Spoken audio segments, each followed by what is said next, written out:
घर में एक बूढ़ी औरत निर्मला अपने बेटे कालू के साथ रहती थी। कालू दिन भर खेतों में काम करता, तब जाकर घर चलता था। बेटे कालू, आज खेतों में जरा देर से चले जाना काम करने। क्यों माँ, क्या बात है? कुछ काम था क्या? हाँ बेटा, बकरियां भूखी हैं, जरा नदी के पास जाकर इन्हें चरा ला। ठीक है माँ, ऐसा करो, मेरा खाना बांध के दे दो, वहीं खा लूंगा, पता नहीं कितनी देर हो जाए।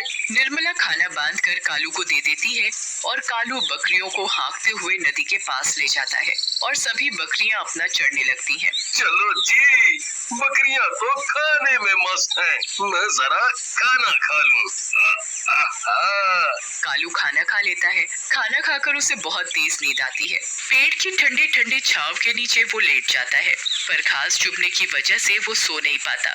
तभी कालू को पेड़ पर कुछ कपड़े लटके हुए दिखते हैं। कालू उन कपड़ों को उतार कर अपने नीचे बिछा लेता है और आराम से सो जाता है। पर उसे ये नहीं पता था कि वो कपड़े एक भूत के हैं जो नदी में नहाने गया हुआ था। भूत जैसे ही नदी से बाहर आता है नहाकर, तो देखता है उसके कपड़े वहाँ नहीं है। अरे मेरे कपड़े कहाँ गए? कौन ले गया? अब मैं क्या पहनूंगा? तभी भूत को उसी पेड़ के नीचे एक आदमी दिखाई देता है जो सोया हुआ होता है उसके कपड़ों पर। लड़की, उठ!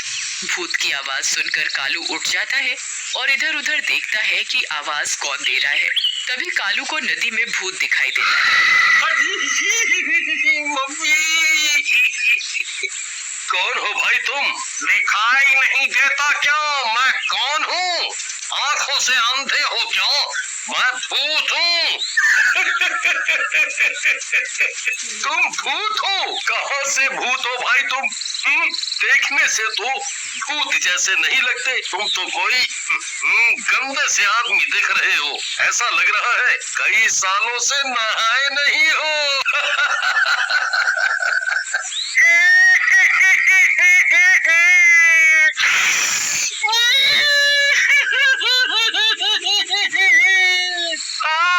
मैं सच में भूत हूँ। अब मैं भूत जैसा नहीं दिखता तो मैं क्या करूँ? अच्छा मान लिया तुम भूत हो, पर यहाँ आए कैसे? मैं यहाँ नहीं रहता, हम भूतों की भी एक दुनिया है।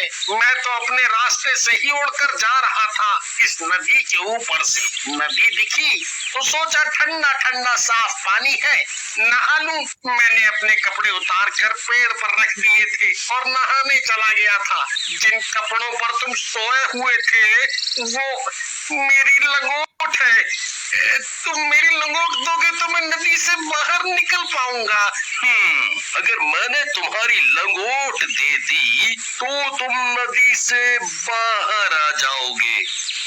और बाहर आते ही तुम मुझे खा जाओगे, फिर मेरी सारी बकरियों को भी खा जाओगे। नहीं नहीं, मैं तुम्हें और तुम्हारी बकरियों को नहीं खाऊंगा। मैं कैसे मान लूं कि तुम नहीं खाओगे? तुम भूतों का क्या भरोसा? अरे भाई, मैं शाकाहारी भूत हूँ, तो भला मैं तुम्हें कैसे खा सकता हूँ? अगर मैंने अब इसे इसकी लंगोट दे दी तो ये भूत अपनी लंगोट लेकर चला जाएगा। मैं सोच रहा हूँ क्यों ना मैं इसकी लंगोट ना देकर इससे अपना काम निकालूं। ये भूत लंगोट के बदले मेरे सारे काम कर सकता है। भूत भाई देख, तेरी लंगोट तो मैं तब दूंगा जब तुम मेरे सारे काम करोगे। ठीक है, मैं तुम्हारे सारे काम कर दूंगा, पर तुम मुझे बाहर तो आने दो। कालू भूत को उसकी लंगोट तो नहीं देता, उसके लिए घर जाकर अपने कपड़े ले आता है और उसे अपने कपड़े पहना देता है। ए भूत, जब तक मेरे सारे काम नहीं होते तब तक तुम यही कपड़े पहनोगे, फिर मुझे तुम छोड़ दोगे ना? हाँ, छोड़ दूंगा। फिर कालू भूत को अपने कपड़े पहनाकर अपने साथ अपने घर ले जाता है। भूत भाग बेटा, ये हमें खा जाएगा। नहीं माँ, डरो मत, ये हमें नहीं खाएगा और ये भूत मेरा दोस्त है। भूत भी कभी किसी का दोस्त होता है क्या? तू पागल तो नहीं हो गया? कालू अपनी माँ के कान में जाकर सब बता देता है। बेटा, तू इसे घर तो ले आया है, पर इसे लाकर कोई मुसीबत खड़ी मत कर देना। और गांव वालों का क्या? माँ, तुम चिंता ना करो, मैं सब संभाल लूंगा। अगले दिन कालू भूत को खेतों में ले जाता है।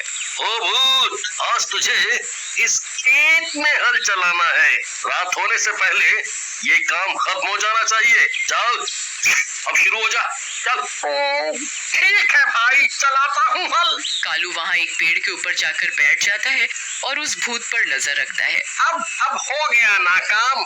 लाओ, दे दो मेरी लंगोट। नहीं नहीं, तुम्हें लंगोट नहीं मिल सकती। अभी मैं तुमसे और काम कराऊंगा। अभी तुम नहीं जा सकते। भूत जोर जोर से रोने लगता है।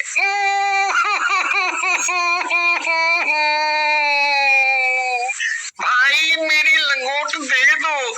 अगर मेरे भूत भाइयों को पता चला कि मेरी लंगोट एक साधारण आदमी ने ले ली है और वो मुझे इसके बदले काम करा रहा है, तो मेरी बड़ी बदनामी होगी। ओहो, तू रोता बहुत है। अच्छा ये बता, भूख लगी है? खाना खाया? हाँ हाँ, खाऊंगा ना, बहुत जोरों से भूख लगी है। कालू अपने साथ जो खाना लाया था दोनों मिलकर उसे खाते हैं, पर भूत तो सालों से भूखा था। इतने दिनों बाद खाना देखा तो जल्दी जल्दी सारा खाना चट कर गया और कालू भूत का मुंह देखता ही रह गया। खाना खाकर दोनों घर चले जाते हैं। मुझे खाना दो, मुझे बहुत भूख लगी है। इतना स्वादिष्ट खाना मैंने पहली बार खाया है। और दो। अरे तू रोता क्यों है? मैं तेरे लिए अभी खाना लाती हूँ। माँ खाना बनाती है और भूत खाता ही जाता है, खाता ही जाता है, बस खाता ही जाता है। माँ खाना बनाते बनाते थक जाती है और घर का सारा राशन खत्म हो जाता है। और दो खाना। ओ भूत, अब कहाँ से दूं खाना? सारा राशन तो तू खा चुका है, अब घर में कुछ नहीं है खाने को। अरे माँ, ये सदियों से भूखा है, आज इसने मेरा खाना भी खा लिया। तभी गांव से मुखिया आते हैं अपनी बेटी की शादी का न्योता देने। भूत भूत भूत भूत, भागो भागो सभी, नहीं तो ये हमें खा जाएगा। मुखिया जी डरिए मत, ये आपको कुछ नहीं करेगा, ये हमारे साथ ही रहता है। कालू, तुम बोलते हो तो मान लेता हूँ कि ये किसी को कुछ नहीं करेगा। मुखिया जी, यहाँ कैसे आना हुआ? अरे हाँ, मैं इस भूत को देखकर ये सब भूल ही गया था। कल मेरी बेटी की शादी है, आपको न्योता देने आया था। फिर मुखिया वहाँ से चला जाता है। अगले दिन गांव में शादी की तैयारी चल रही होती है, तभी वहाँ कालू और भूत पहुँच जाते हैं। भागो भागो, गांव में भूत आया है, ये हमें खा जाएगा भैया। अरे अरे, रुको रुको सभी, ये भूत मेरे साथ है, ये किसी को कुछ नहीं कहेगा, किसी को भी नहीं खाएगा, ये शाकाहारी भूत है। सभी गांव वाले हैरानी से देखने लगते हैं। अरे कालू भाई, भूत भी कोई शाकाहारी होता है? मजाक मत करो। मैं कोई मजाक नहीं कर रहा, और ये भूत मेरे घर बहुत दिनों से रह रहा है, इसने हम में से किसी को कुछ भी नहीं किया। भाइयों, मैं किसी को नहीं खाऊंगा, मैं औरों जैसा भूत नहीं हूँ। कालू के पास मेरी लंगोट है, अगर ये मेरी लंगोट दे दे तो मैं अभी यहाँ से चला जाऊंगा। लंगोट वाली बात पर सभी गांव वाले जोर जोर से हंसने लगते हैं। इसका मतलब तू भूत बिना लंगोट का घूम रहा है। फिर सभी हंसने लगते हैं। सभी गांव वाले आपस में बातें करने में मस्त होते हैं और उधर भूत को खाने की खुशबू आ रही होती है। भूत खुशबू तक पहुंच जाता है, देखता है उसके सामने इतना बढ़िया बढ़िया खाना रखा है। वो इधर उधर देखता है कि कोई नहीं देख रहा और वो फटाफट सारा खाना चट कर जाता है। तभी एक बच्चा उसे खाना खाते देख लेता है। मुखिया जी, वो भूत ने शादी का सारा खाना खा लिया। ओहो, सत्यानाश हो इस भूत का। अब मैं मेहमानों को खाना कैसे खिलाऊंगा? मेरी बेटी की शादी कैसे होगी? मुखिया जी, आप चिंता ना करें, ये भूत है ना, इसने खाया है, यही बनाएगा सारा खाना फिर से। भूत, तेरा आज का काम यही है। भूत जल्दी जल्दी सभी सब्जियां काट देता है, आटा गूंथ देता है, सभी तरह की मिठाइयाँ बना देता है। देखो भाई, तुमने जो जो काम बोला मैंने सभी काम कर दिए। अब तुम्हें लंगोट दे दूं? अभी नहीं दूंगा, अभी बहुत काम है। भूत फिर से जोर जोर से रोने लगता है। मेरी लंगोट दे दो, मेरी लंगोट दे दो ना। सभी बच्चे देखते हैं कि एक भूत रो रहा है और वो भी एक लंगोट के लिए, तो उस पर सब बहुत हंसते हैं। पर उधर भूत की भूख बढ़ती ही जा रही थी। भूत गांव वालों का खाना चुरा चुरा कर खाने लगा। ओ भूत, सत्यानाश हो तेरा, सारा खाना खा गया चुरा कर।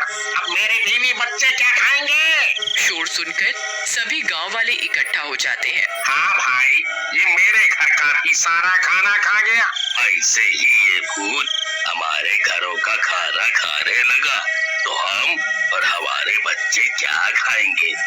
वो तो भूखे ही रह जाएंगे भैया। इस भूत का कुछ तो करना पड़ेगा। ये भूत कालू का है ना, उसी को बताते हैं जाकर।